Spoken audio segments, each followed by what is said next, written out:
Welcome, everyone, to a very special episode of HR and Payroll 2.0. I'm Pete Tiliakis, and as always, I'm joined by the legendary Julie Fernandez. Welcome, Julie. Thanks, Pete. We're always trying new stuff, so Yeah. let's take a go. Yeah, so this is a special one. I don't know that we've only done one video episode, and that was with Jason Lee and the team at Salt Labs. That was awesome. We did that at HR Tech, but this one we're going to do very special. I thought we would give a tour of the Payroll Profession Confidence Index that is newly out. And yeah, just give everybody a look at what it says. That's right. And so instead of having a whole team of production specialists like we had with Jason, right, we're going to do our usual do it yourself. Let's see what Yep. happens. Here we But we go. just felt like, if you can't see the report as you go along, if that's an option for you to take a look, doing it all via audio is, could be a little tougher. So let's Yeah. bring it to life. So look, I'm really, really excited. If you've listened to the previous episode or all of my ranting across the internet for months about the Payroll Profession Confidence Index, I would tell you if you'd like to go back and listen to that episode, you can hear sort of the origin of this.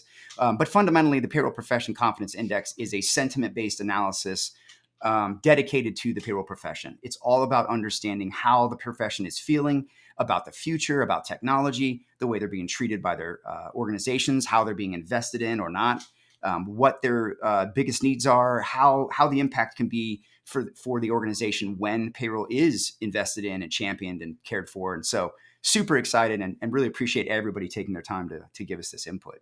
Yeah, thanks. You So had some really great response, Pete. yeah. Yeah, we did. We had over 700. I'm just popping up the table of contents here. We had over 700 folks take it. Now, I'll be honest. We had almost 4,000 touch it and come through to it, but not finish it or not start it. So we got to work on that. We've got to get everybody. I want every practitioner around the world. There's a hell of a lot more than 700 of you. There's more than 4,000 of you. So I want to get every payroll professional on the planet putting their input into this. And I'm working on something that is going to try to bring this to life permanently. So hopefully we'll get there and we'll have that. But yeah, 28 countries as well were represented, 5 continents. So really exciting. We had a great turnout from Australia, from Africa, nice turnout from Asia even. So very happy with what we had here. Yeah, thanks for Yeah. everybody who not only completed it, but helped spread the word and Yeah. get the word out. Excited to kind of see it and then see how it's going to live on, right? Yeah, absolutely. And so, look, what I thought I'd do is just do a little tour today and just talk a little bit about what we saw. Maybe you could, I know you've got some questions, Julie. Maybe we could go through that a little bit and then, wrap it up and get ready to go off on this holiday weekend. All right, let's Yeah. call it a tour. All Let's right. go on. Let's be explorers today. All right. So look, we've got basically primarily these 5 sections, right? And really it's 3 sections. It's the sentiment based analysis. It's the operational health of the payrolls out there. And then of course, what impact they're bringing and how you can draw that impact out. So you'll find each of these are available here. And then of course, we've got an appendix that breaks down various different views of the smaller companies, right? Those below 1,000 employees, and then those above 1,000, based on compared to the norm or the averages. And then, of course, we did that for single country footprints and multi-country or multi-region and global footprints. So we really tried to give you some slices and dices here. Before we dig into it, I just want to give you a little bit of background. So one of the things that we did with this was very carefully crafted. We worked with a number of professional researchers to get their opinions. We asked payroll practitioners and payroll leaders and professionals. We also asked some payroll executive types that are very high level to give their input. We asked for some of the payroll associations to help us. The payroll org was generous enough to give us their opinions as well. And we had a lot of input on this. It took well over a year. I know you looked at it, Julie. And so what we did was we really built this on kind of an NPS sort of style. So the majority of the questions are single answer questions rating from 1 to 5 or picking from 1 to 5. And in some cases, there are places where we allowed people to pick top 3 or most impactful in a group. So there's multiple choice. But primarily, you're going to see largely that. And I'll explain how we reported this out. So again, you've got your sentiment, your operations, your impact, and of course, the appendix is going to have all your extra details, as well as your demographics, which I'm actually going to skip to first, if that's okay, Julie. I'm going to go to the end. That's great. Yeah, I want to talk about the demographics, and then I thought we could come back to the sentiment because the exec summary really kind of summarizes the whole thing. If someone only has a few minutes to read 3 slides, that would be it. Mm-hmm. But each one will break down, and it rolls up to that. So let's do that. I'm just going to jump us. Let me switch over here. I want you to come over here to the demographics because this is one of the things that really stood out for me. Here. this is really concerning. What do you see here that gives you concern on this screen? We've long heard talk about the payroll and how folks are retiring and aging out of it, right? Yeah. And concern for the fact that there aren't enough new entrants into this field, and a worry about how exactly we're going to staff payroll and get payroll done. Yeah, look, I mean, we've got, I mean, close to what, 80, I mean, 70 some percent there that is, or well over 70%, I should say, that is fundamentally above 10 years, right? I mean, 50% above 20. So we're going to lose a lot of people here in the coming years. And I think we've got to really prioritize getting folks earlier in their career to come into the payroll profession. So this is something that really, really stood out to me.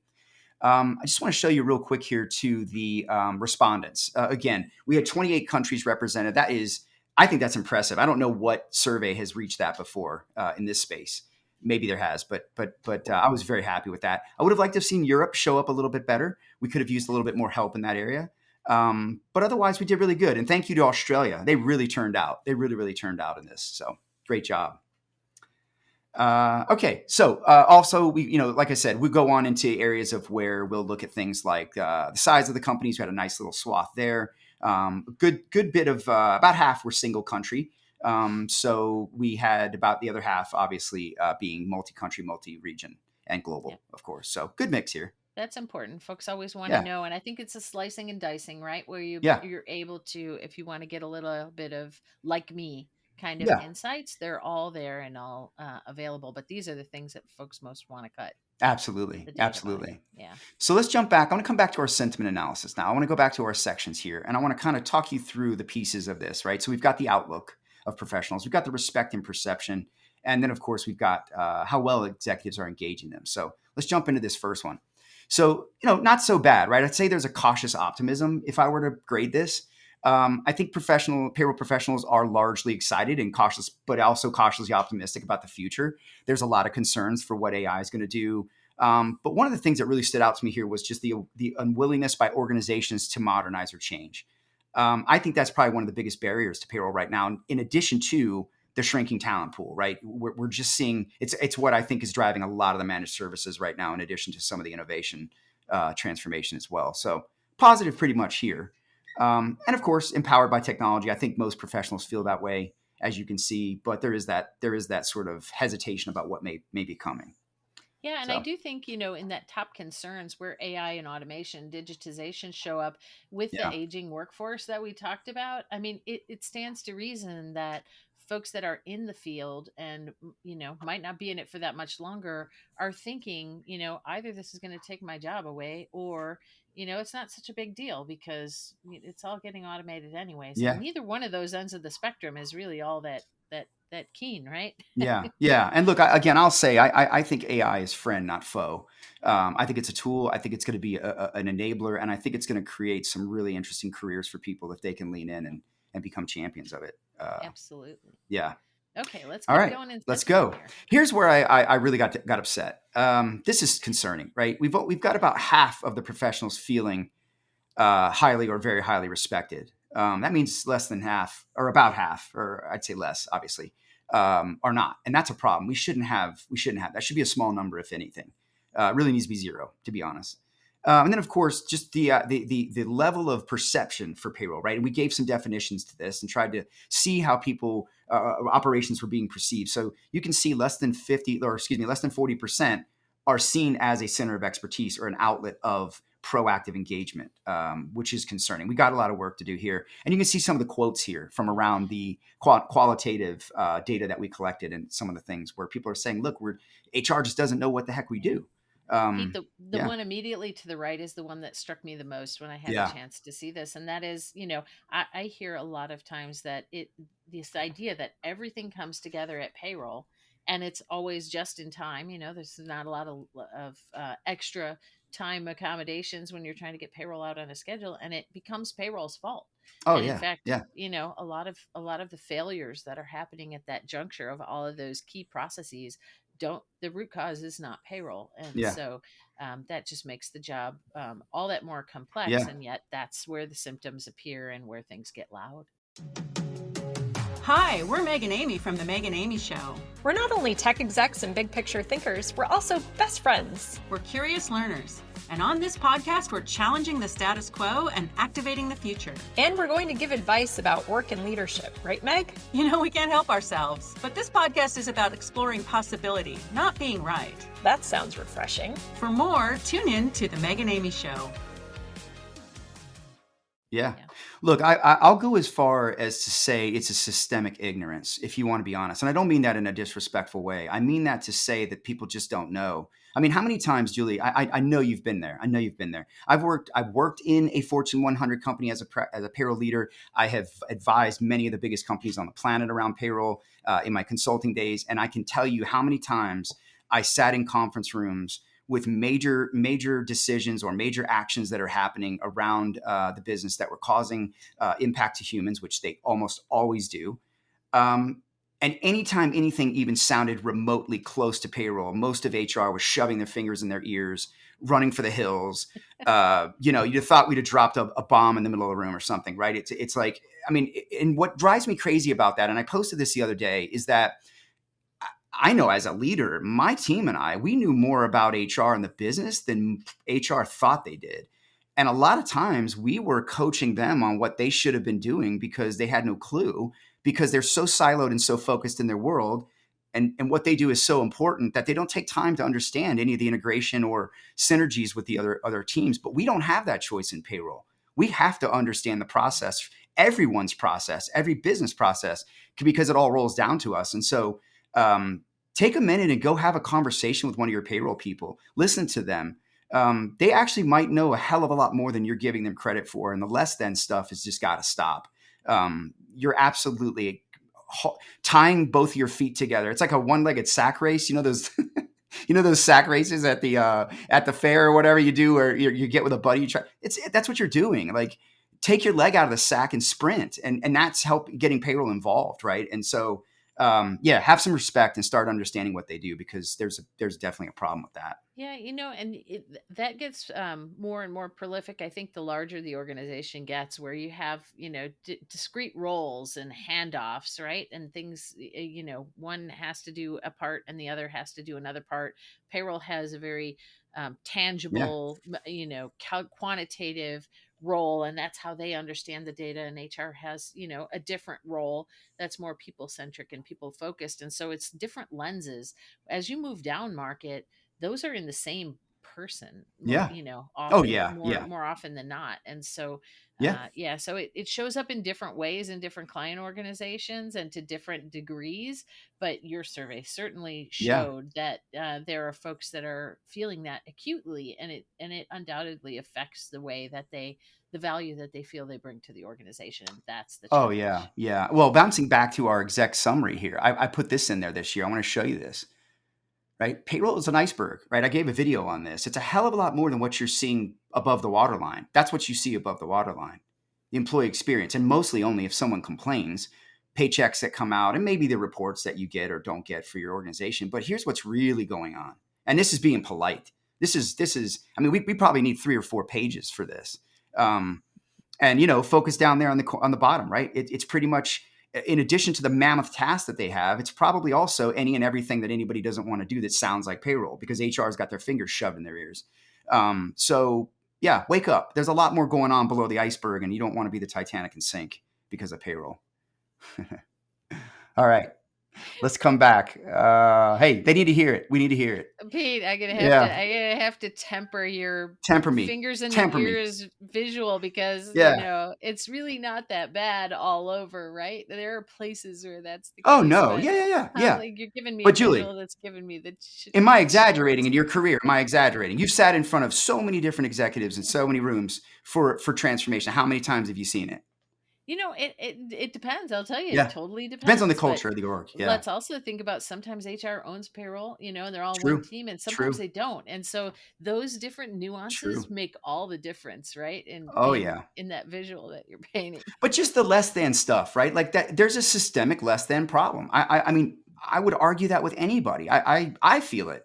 I'm payroll famous, and I feel it. So I felt it my entire career. I've seen it. I watch people struggle through it, and it's just unacceptable anymore. It really is unacceptable. I think a lot of that stems from what the job came from, right? Yep. It came from Yep. a bookkeeper job, and Yeah. how the job has evolved over decades, and how it's so far from being, a bookkeeper and a Oh calculator yeah. puncher, that Oh it's just a very different skill. It's a different job, and it's much more elevated, yeah. right? There's a Yeah. lot more required, and not all comp structures, not all organizations have kind of Yeah. evolved. Not all job descriptions have evolved. Oh, yeah. And I would argue there are a lot of organizations whose HR hasn't even evolved to even catch up to payroll, right? So, yeah. But look, go and listen to the episode we did with Kieran, right? I mean, in Australia, you can go to prison for payroll if Yeah. you do it wrong. It's actually driving a lot of people to sort of question whether they want to stay in payroll, right? If you've got an employer who won't invest, and now I'm responsible for what happens legally, I don't know if I want that responsibility, right? So, yeah, it's very concerning. But yeah, so this is one we did an episode on. Again, it's a shameless plug here, but we did talk about the invested leader versus a leader that's investing. And as you can see, that's not exactly where we need to be, right? We need to get that much, much higher. I'd love to see 2/3 or more, at least at this point. And so this means what we really asked here is how well adequately are your organizations and your executives investing in you? That would be monetary dollars to do what you need to do, or the resources to do what you need to do, versus how well are they invested? How much do they walk the talk in bringing you to the table, in championing you as a cultural norm, as a priority in their HR strategy? And this is, again, an area where I think we've got to see some change. And the impacts to this we're going to talk about later are material when you see what comes out of it. Yeah. Yeah. I'm sure as we think about just making this available in some form on an ongoing basis, Yeah. I think we should have a goal here, Yep. 60% Yeah. by, whatever. And so more to come on that, Oh right? It yeah. feels like Yeah. a challenge that we should rise to. We do, and this is the first iteration. We're gonna keep this going. We learned some things from this. I have to admit, there's things I would have done differently a little bit, but I'm very pleased with how this came out, and the reception has been amazing. I've had, and thank you to everyone who's seen this and complimented me. I really appreciate it. It wasn't about that; it's about the profession, and if that's all we get out of this, I'll be happy. So, yeah. All All right, right. Did we check let's all talk the operations. sentiment boxes? Yeah, let's move That's to it. operations. Let's do it. Here we go. Operations. So here we're going to talk operational health. We're going to talk about the digital technology impact. And we're also going to talk about what payroll investments are actually key. And there's some surprising answers here, which I think really, really came out to me. So let's talk about first maturity, right? We've only got about 12% of the population that responded to us saying they are operating in a fully mature state. And we provided definitions of what that was, mostly around tech. We couldn't get so deep with this to get too into your all of your operational maturities, but we really just looked at the infrastructure, how harmonized, how centralized things were, and so we gave that in the appendix. So you'll see the levels in the back, so you can kind of gauge yourself if you'd like. Centralization is decent, right? We got about 60% saying they're centralized. Now, keep in mind, half of these were single country, so I'd have to probably dig later with you to see the centralization with I was the. going to say Yeah, that, there's a little less for sure. I think it's in the yeah, 50s it's with your. surprising when you look domestic only. So yeah, that's an area Yeah. where slicing and dicing makes a difference. Before we move on, I need to let you know about my friend Mark Pfeffer and his show, People Tech. If you're looking for the latest on product development, marketing, funding, big deals happening in talent acquisition, HR, HCM, that's the show you need to listen to. Go to the Work Defined Network, search up People Tech, Mark Pfeffer. You can find him anywhere. Hey, this is William Tincup. Listen, we did a series for iSolved called Heroes of HR, where we talked to HR practitioners. And these are just your run-of-the-mill, everyday, slogging it out, 300 employees in Cedar Rapids, HR pros. Mostly it's centered around iSolved and what they do with iSolved, but also they talk a lot about kind of the day-to-day rigor of HR. If you're curious about that, search for Heroes of HR wherever you get your podcasts. Thank you. Yes, and you're gonna see that here at the bottom. And keep in mind, what we did here was, again, MPS style. We looked at all of the folks that answered. Again, on a 1 to 5, we said 4 and 5 being the higher end, 1 and 2 being the lower end, 3 kind of being neutral. When we're looking at this and saying, fully centralized, right? We're looking at those that gave 4s and 5s for those answers. So what I do in the back is I normalize those against the types of customer as well, or the respondent as well. But really what we're looking at is who is operating at the high end versus those that are not. And so that's how we've kind of carved this up, just to clarify. And then one thing I think is really concerning here is the viability, right? We've only got about half of the organizations saying that they have confidence, a high level of confidence, that their operations in payroll are able to support the strategic direction of their business in the next 3 years. That's a problem. That's a problem. And we got to fix that, because that's a competitive gap right there for you. Yeah. All right. Yeah. Let's I mean, go. not supporting payroll is not an option for operations, No, right? So no. yeah, let's keep moving. Yeah, and it's more than the paycheck, right? I mean, you can really get in some trouble if you don't do these things right with taxes and other things. So we did only ask one technology question in this research, and the reason for that is because we didn't want to make it so much about technology. There's plenty of research on that. We wanted it to be about the practitioner and the leaders that are out there running and managing our payrolls. And so you can see kind of not a huge surprise here. Obviously, AI didn't jump up to the top, but I think you can see that cloud technology has been the most enabling solution. And these were ones where we asked multiple choice. So you're not going to see a total to 100 here. I should probably note that in our report revision.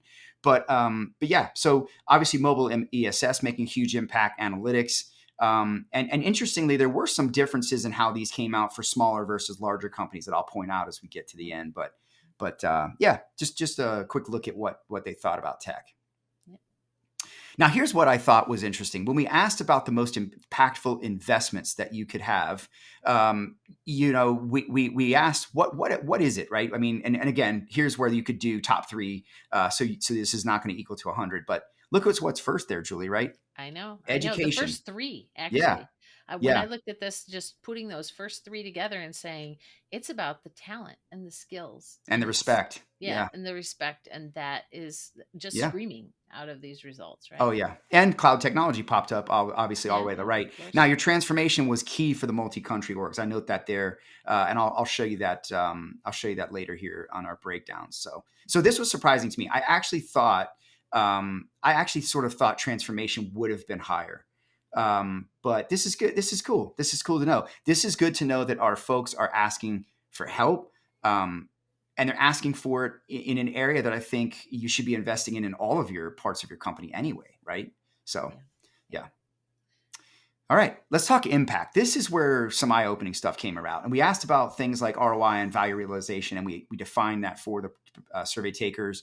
We asked about partnerships, how well they partner with the other parts of the organization, and then how you could best champion payroll to get the most value out of them strategically. And so here's what we learned, right? We learned that only about a third of the operations are delivering that high level of strategy impacting value to their businesses. And about three-fourths, right, are not confident that the organizations are doing enough to actually draw it all out, draw that strategic impact out. And then, of course, 66% are not in confidence, highly confident that their corporate cultures and their executives are aligned to even elevate payroll to begin with. So they've taken their eye off the ball, so to speak, or never put it on the ball, I guess you could say, and missing out on a lot of value and opportunity here, really. Yeah, and I think the other thing could be, in some situations, it could just be that message and that importance, is making its way down to the folks that are actually doing, the work. Yeah. Like senior leaders, we often in conversations with them, they will poignantly say, like, payroll can't go wrong. Like, we cannot have a big bomb in the payroll space. And so they recognize that, at least binarily, right? Like it's a critical function. Yeah. And yet figuring out how that becomes maybe a more robust leadership guiding light, right? And how that gets communicated into the ranks, into the payroll ranks. There's a disconnect there as well, for sure. For some organizations. Yeah. I would love to know. I wish we had enough space and time and effort to understand too, if these organizations across all of these answers are what state of transformation they're in from a finance or HR perspective, because I think that might be somewhat telling as to how payroll has sort of evolved or not, maturity wise. But also, I'd be curious to know to have executives take this same survey. Yeah. And I'd love to know I'd love to be able to contrast and compare what the executives said to the people who took it, but that's almost nearly impossible. So Yeah, well, someday. maybe we can toy around with figuring I out how to know. do it with select client, in Yeah. some client situations where, the framework's already here, results for comparison purposes are already here. Yeah. Like let's dig into a couple of case studies, right? And see Yeah. how that all plays out. I am trying to figure out some benchmarking capabilities with this research. So yeah, we'll more on that to come. We'll find Yeah. that out. So okay, let's go with the next piece here. This is the really key slide. To me, this is the most important slide in this entire presentation or report. Look at what happens when your strength of partnerships are better, right? Look at the executive leaders. On a 1 to 5, we've got executive leadership the lowest in terms of strength of partnership with payroll. Now, that sounds like it might make sense, right? I mean, HR and finance being at the top. I'd like to see IT a little stronger, to tell you the truth. And I'm surprised legal wasn't stronger as well. And I think you could probably, I actually want to go back and do some slicing and dicing on small, big, multi-country, small country, or excuse me, single country in order to understand this. But clearly what we can see here is that when payroll operations have closer and stronger executive relationships, they're 42% more likely to have that alignment that is prioritizing them. It's 50% more likely to be viewed as a COE or instead of versus the simple processor sort of connotation. And they're 26% more confident in their ability to enable strategic direction while delivering 3x the value and strategic impact and ROI back to their businesses. So it's there, right? It's championing payroll has material business outcomes and payroll outcomes, and those are incredibly important. So I'm hoping that we'll see this as an opportunity to get that 3 much higher up into the 4s and 5s for executive engagement.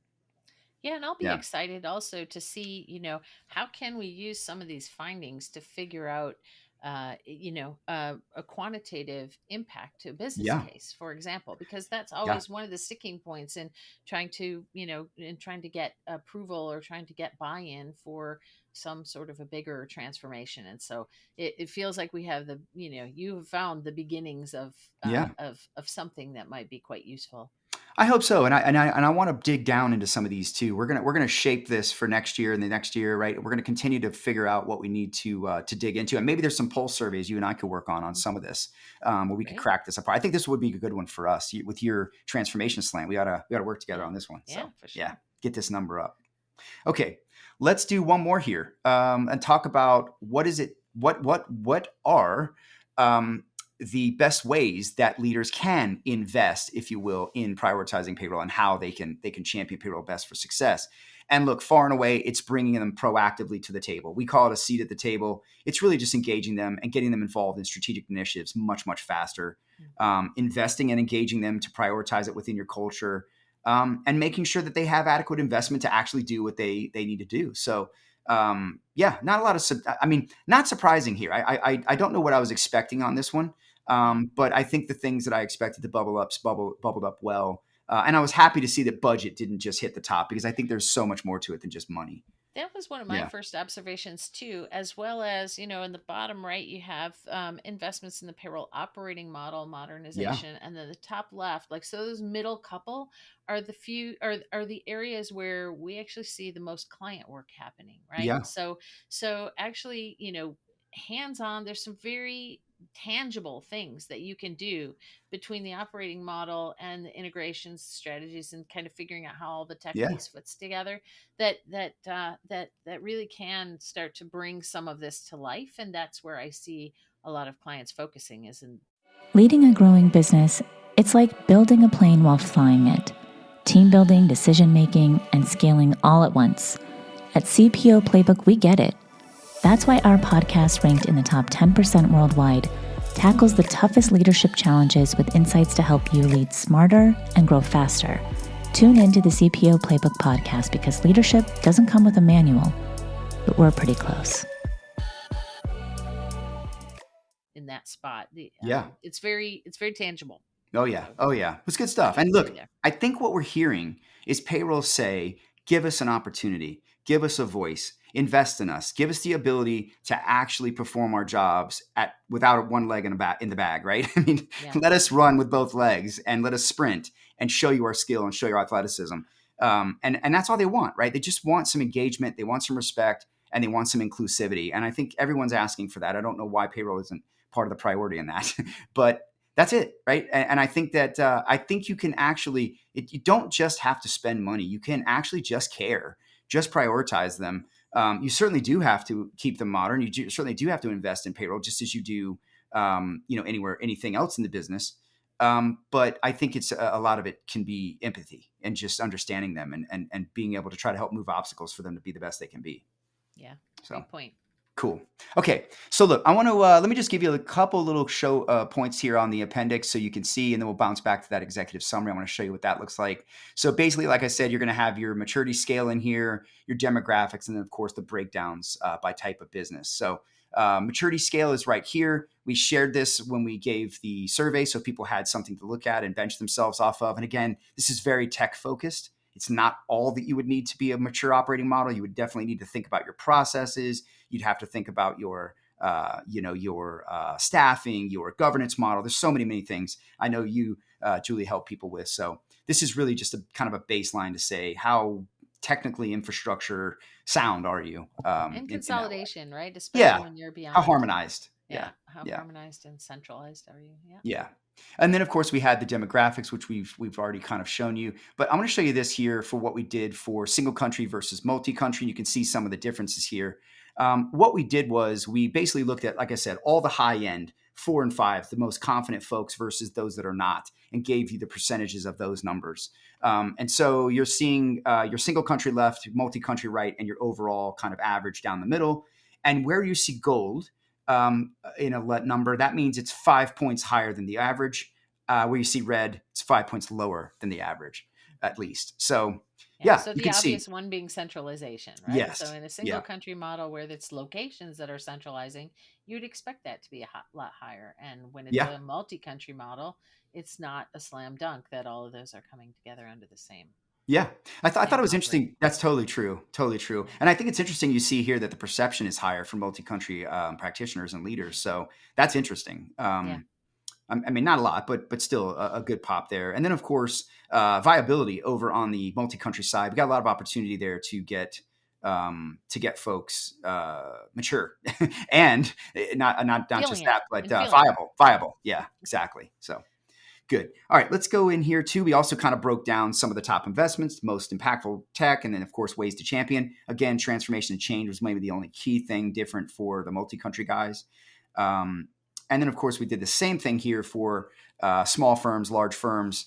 And again, you can see really the glaring piece here is probably that viability. I think you've got some better viability on your smaller firms, obviously, because they're dealing with so much less complexity and often less chaos. So I think it's also pretty interesting to see the outlook, in the larger firms is significantly higher. And I believe that some of that has to do with resourcing and, probably some of the movement toward technology that has been helpful already. And, I think that's gotta play into that.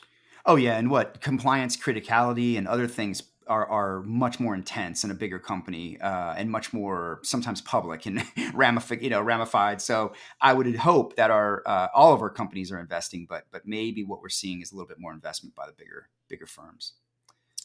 Actually not, if you look at the transformation down below, a little less, but right on average, I guess. So, okay, here's where we saw a few little differences. Your smaller firms actually quite keen on digital payments more so than others for most impactful digital tech. I think that's probably because on your smaller firms, you probably might have some of the franchises, some of the more frontline type, businesses that may be dependent on keeping people and, earned wage access might be the way they do that. Yeah, so, sure. Yeah. And then, of course, integration with HR and broader HCM strategy. That is not surprising to me. I've been hearing a lot of my smaller business firms I talk to. My wife is a small business practitioner, HR practitioner, where the organizations are needing to go from fundamentally being a process-centric HR to being more of a strategic-centric HR and getting away from just doing payroll time and benefits and getting to more talent science and, making sure that they are using analytics and data to help them make better informed decisions and talent, be more talent and cultural focus. So I think that's a growing issue with a lot of folks out there. Yep, younger for sure. firms. So, okay. And then of course I give a little thank you here, but let's go back to the exec summary and we will pop up. I just want to show you what that looks like. First of all, we gave you what I would call the report on a slide. So this is really this report in one page that you can kind of look at. It's a nice infographic we're going to be sharing, and we'll be making some more of these as well. And you're welcome to share it as well if anyone out there wants to pass it around.